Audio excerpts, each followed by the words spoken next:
Hey, what is up, everybody? This is Stevie Breach coming to you here with a little bit of a deep dive on WCW. Honestly, I was checking on my buddy Jim Nye's channel today, and I noticed that he had made two videos in the past on WCW Uncensored 1995. One of them he said that it sucked balls, and one of them he said was the worst WCW pay-per-view of all time. I have a lot of memories of watching WCW Uncensored 1995. I was in 8th grade. It was in 1995. I was not on the internet yet. I know that there was a Prodigy at my school. Me and my friend Pat would go on there, but I don't think I was looking at any wrestling things on there. I didn't know of like the Observer or any sort of like wrestling news sites at the time. I do know that there was this phone line that I would call. It was called the B line, and it would be advertised in our local newspaper. You would call the number, and then there would be like 4-digit codes that you could enter in on the B line, and there would be like different listings on there. So if you read through the listings, you could find something. It would be like sports scores, weather, this, that, or the other. But one day, there was a wrestling news line, and I was like, man, this is weird. And it honestly, it just sort of seemed like it was some normal guy giving tips about like the rumors that he had heard about wrestling. I don't think he was connected to the Observer. Maybe he was an Observer reader. Maybe he was just making the stuff up at the time. But I remember the rumor that the Ultimate Warrior was coming to WCW. Of course, we hadn't seen the Ultimate Warrior since he had been fired from the WWF. He was still a name that people remembered. He was a name from the past that people wanted to see. Eric Bischoff, I think, was running WCW at the time, and he knew that big names, big contracts brought in people. And you would be able to expose people to your wrestling company, and it would start growing. This pay-per-view, it was definitely something that got me interested. It was definitely something that got people talking. Uncensored 1995 was labeled as a pay-per-view that had no rules. It was not sanctioned. Basically, everybody could do anything that they wanted to do, and it would not affect the upcoming shows. Nobody was going to get suspended. As Ric Flair put it on the WCW Saturday night when he was going face to face with Nick Bockwinkel, Ric Flair had lost at Halloween Havoc a cage match to Hulk Hogan. That was his last chance at the WCW World Heavyweight title. In order to get one more shot at the title, he had to put his career on the line. Ric Flair was retired. Why WCW would retire their biggest heel, their biggest name, the guy that put them on the books, the guy that got Hulk Hogan to join your company, the guy that got Randy Savage to join your company. I'm not really quite sure, but immediately they were like, well, we're paying this guy a lot of money to stay at home. We got to have this guy show up. And he basically just starts running around the ring like a crazy man. He's kind of managing Vader. Maybe he thinks that Vader can beat Hulk Hogan and he becomes the champion. Then it's like he's the champion. It's kind of like Triple H when he was running around with the Authority. And he gave I guess it was like an Escalade to Randy Orton, and he's like, this is my car, but it's your car. I'm giving it to you, but it's still my car. And that was kind of like to signify like Randy Orton was the WWE champion at the time, but because Randy Orton was the champion, he was Triple H's champion. It was like Triple H was the champion. That's why the Authority were so involved in Randy Orton's championship run at the time. But honestly, in the end, I think that this was a very stupid pay-per-view. It was definitely very, wrestle crap worthy, but it was a good watch at the time. And I think that honestly, if you know what you're getting into, WCW 1995, Flair, Hogan, Macho Man, Hacksaw Jim Duggan. They're really living off of the WWF names of the past. This is a good show. Now, to get into what is hook, line, and sinker, what made the show, which was the Ultimate Warrior rumor that he was coming. I mean, you go back and you watch the Hulk Hogan promos leading up to the show, and we had, Hulk Hogan saying that the Ultimate Surprise was going to show up to even the score, because every chance that Hogan got into the ring, Hogan would be able to beat up Vader until he got jumped by Ric Flair. Why Macho Man wouldn't come out and help him, I'm not quite sure. But basically, Jimmy Hart can only do so much. So in order to even the score, Hulk Hogan was bringing the Ultimate Surprise. Now, this would be the one thing that lingers on this show once it's said and done. You go back and you watch the glory days of WCW, 97, 98. I guess you can throw 96 into there. What always was the stigma for WCW was that was a really good show until the finish of the main event. And the main event kinda is what stays in your mouth, and is kind of like, I don't really like, what happened. And when the cable bill comes in a month, you're paying it, you're kind of like, man, that was a stinker of a finish. Nothing really happened at the end of the day. Now, WWF, when they really got it rolling during the Attitude Era, they would have like almost like a shitty show, and then all of a sudden a really awesome main event that made you have a cliffhanger into Monday Night Raw, and you were kind of like, that was a fucking awesome show. And you go back and you watch some of those pay-per-views, it's kind of like, ugh, nothing really happened. I wish I really just would have watched the main event or the last two matches, maybe something like that, that got you going. But WCW Uncensored until the Ultimate Surprise, really, really good show.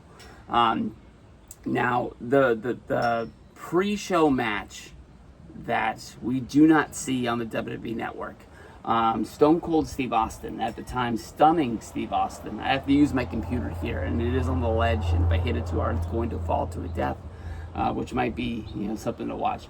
Tim Horner, I don't know who that guy is. Match is only a minute and a half long. After this match, Stone Cold Steve Austin, I can't stop calling him that, I apologize. He goes home, and he says that he's hurt. He's basically very upset with where he is in the company. He did not want Hulk Hogan to come into the company because he really didn't think he was going to fit in anymore. He had a really nice push. He was in a really good place. And he ends up not even being on the show, wrestling on the pre-show match against Tim Horner, whoever the hell that is. Basically, he goes home. The story is that Eric Bischoff calls him up on the phone, asking him if he'll come to Center Stage to come do his job. He needs him to do the Center Stage tapings.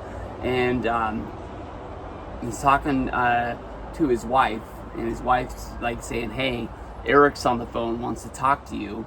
And Steve Austin says, tell him I'm not here. Eric Bischoff hears, tell him I'm not here. He gets off the phone and immediately thinks, if Steve Austin doesn't want to be here, we're not going to have him here. Eric Bischoff, he took on WCW.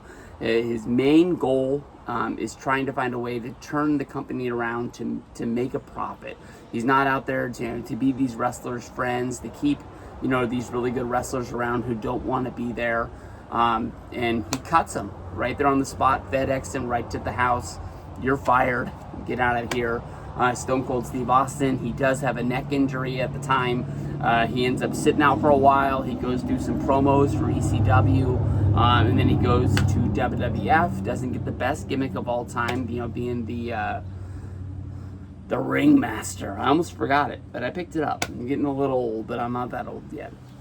Being the $1 Million Champ, he doesn't really take off right away, but once he starts getting those Bret Hart matches, he gets a little bit on his feet, and he's rolling with the character that he gets to. He turns to Stone Cold Steve Austin, biggest star we ever seen in the company. A lot of people always say that's Eric Bischoff's number one mistake is that he fired Austin. But if he didn't fire Austin, I don't think we ever would have got Stone Cold, especially in this WCW environment. So right there, pre-show match, you're not going to see it on the WWE Network, but it is Steve Austin's last match in WCW. From there we go to, the opening match, King of the Road.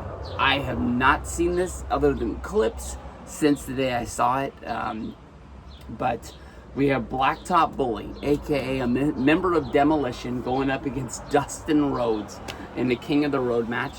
This is their last 2 days, and their agent's Steve Keirn's last day in the company, because at the time, Turner and Bischoff are really putting rules out there that there's not going to be any blading.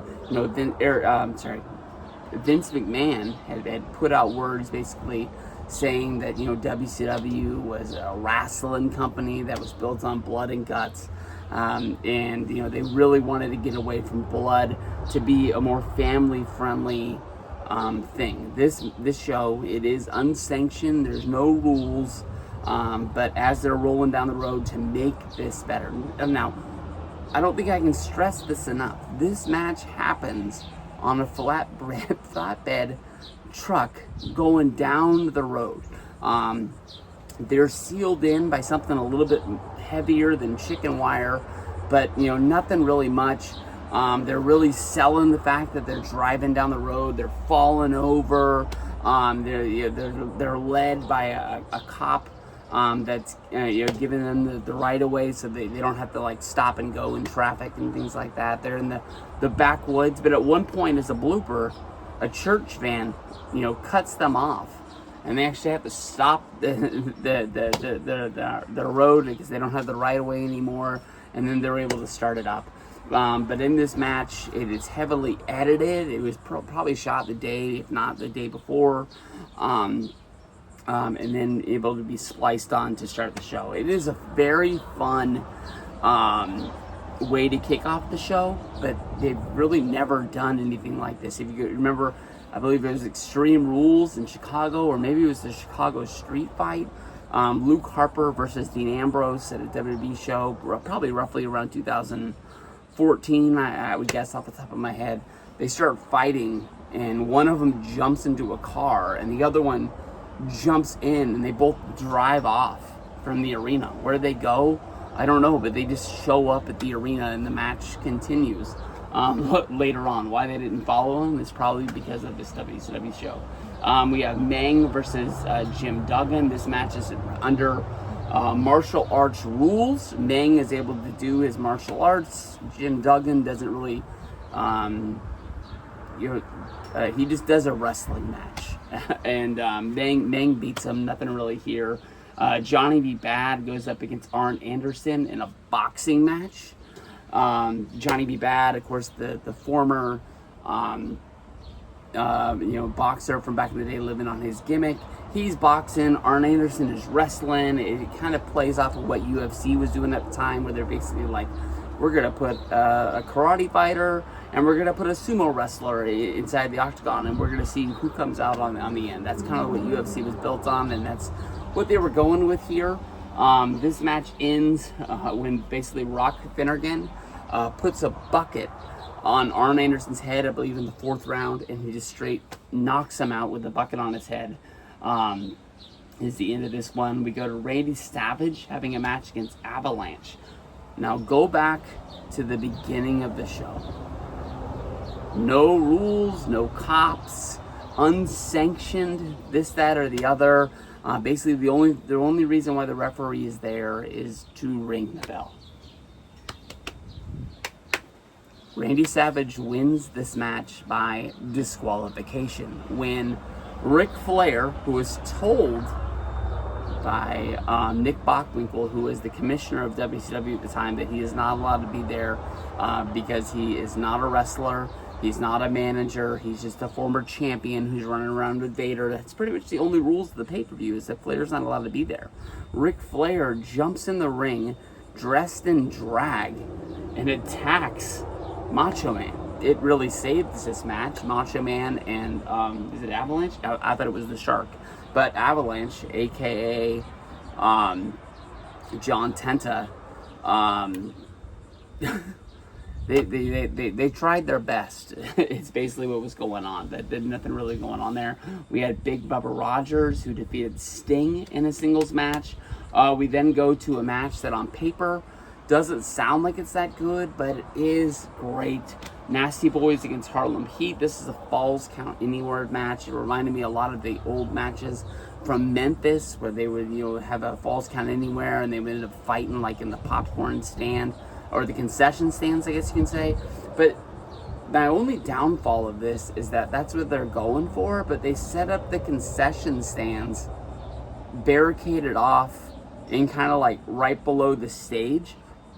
So the fans are still in their seat. It's almost like they wanted to do that, but they didn't want the fans that bought tickets not to be able to see the show as well as they could have, having to watch a Tron or something like that. So the people who were there probably enjoyed it, but if they would have gone into like the actual arena and fought where the fans were, maybe it was an insurance issue, maybe they didn't have enough security, I think it would have been more memorable, but then it probably would have cost a lot more money if they tore up the actual concession stands that are out there. So it has some pluses and minuses, but to be fighting at a concession stand that there's no workers at, but just roughly, for some reason it's set up with popcorn, cotton candy, funnel cakes, and hot dogs.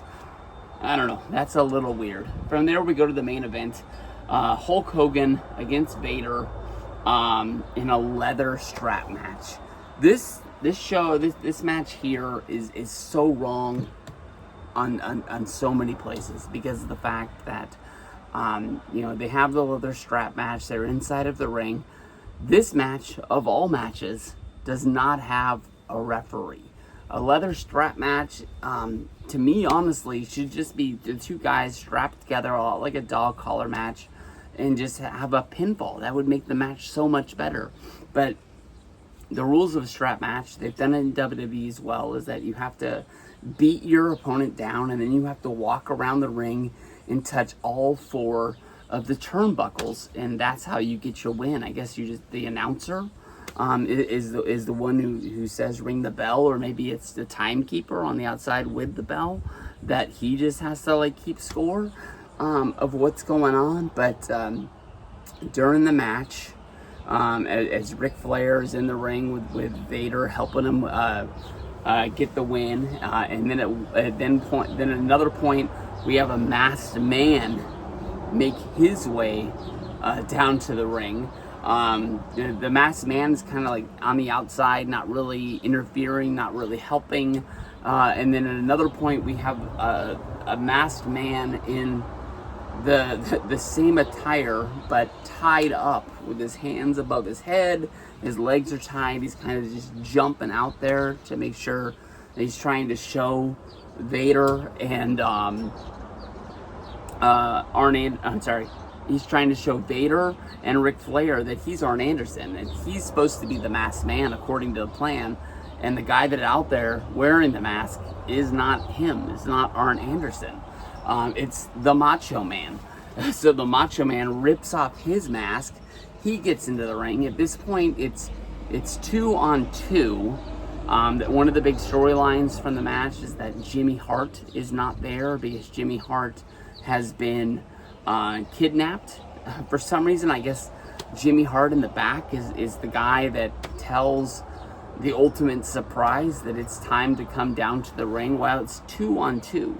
This is the same 4 men that are going to be the main event of Slamboree. I don't really know why they need one more babyface to tip the scales towards having more good guys than bad guys out there.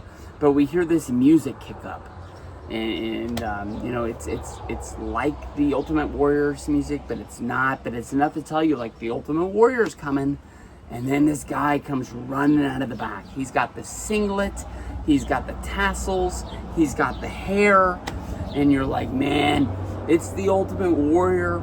You're all hulking up out there. The Ultimate Maniacs was wasn't the Ultimate Maniacs Savage, and in Warrior? What was Hogan in Warrior? But I guess, I don't know if that was the Mega Maniacs. Was Hulk and Savage? I don't even know. Maybe if Hulk and Warrior had a name or not. But I think they did. I'm just not really sure what they did for SummerSlam 1991. But they get down there, and he clears house. But then once he like stops and he poses for the hard camera and he's doing the Ultimate Warrior, he's got a big R on his chest. You see him next to Hulk, and he's definitely shorter than the Ultimate Warrior is.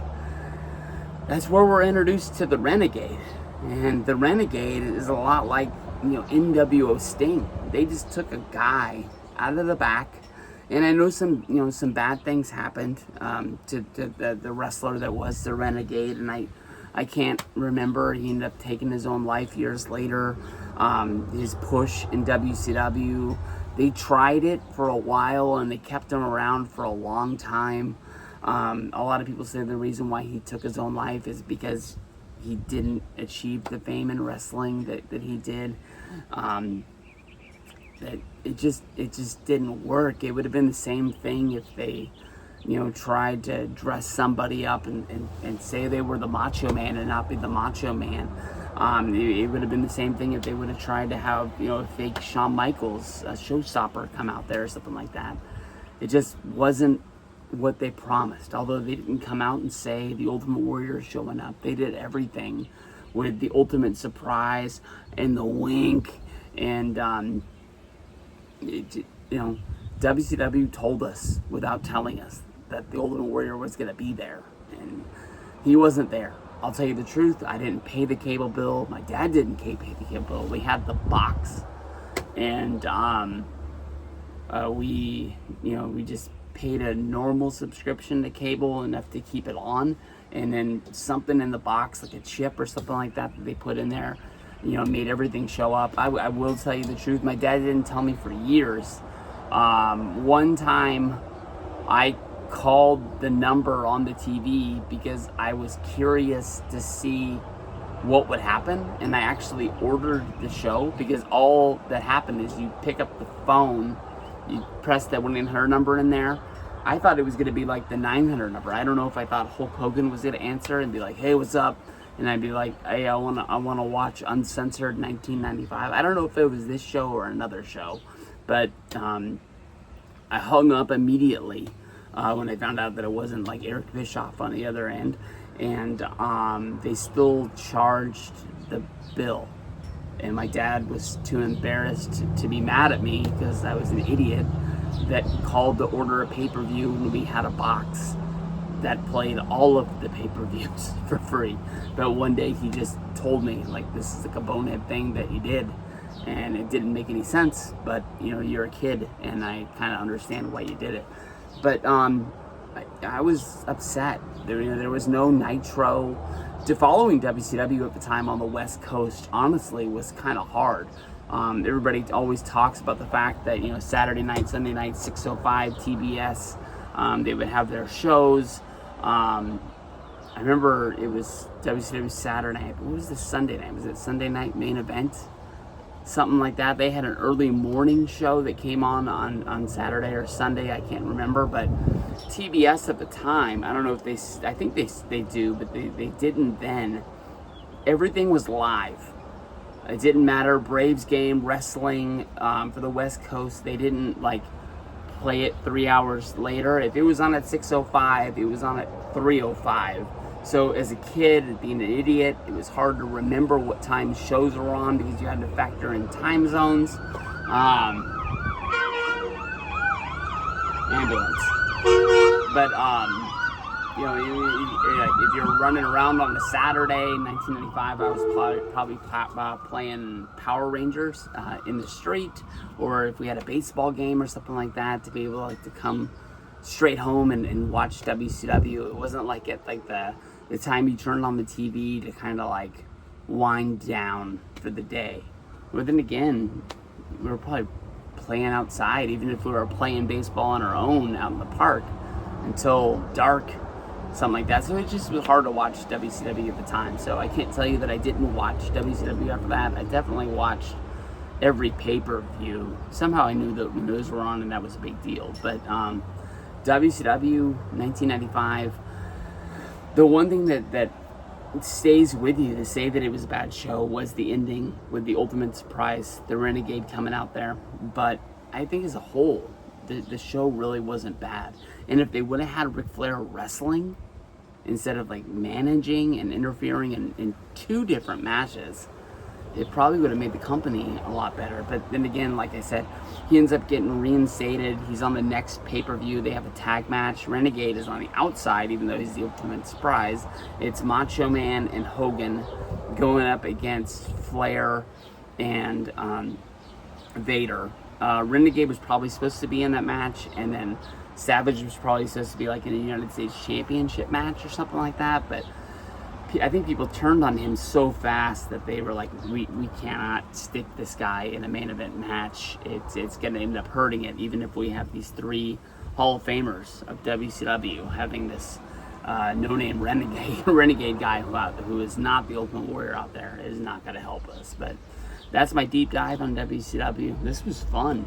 I really hope that we can do more of these. We'll do that.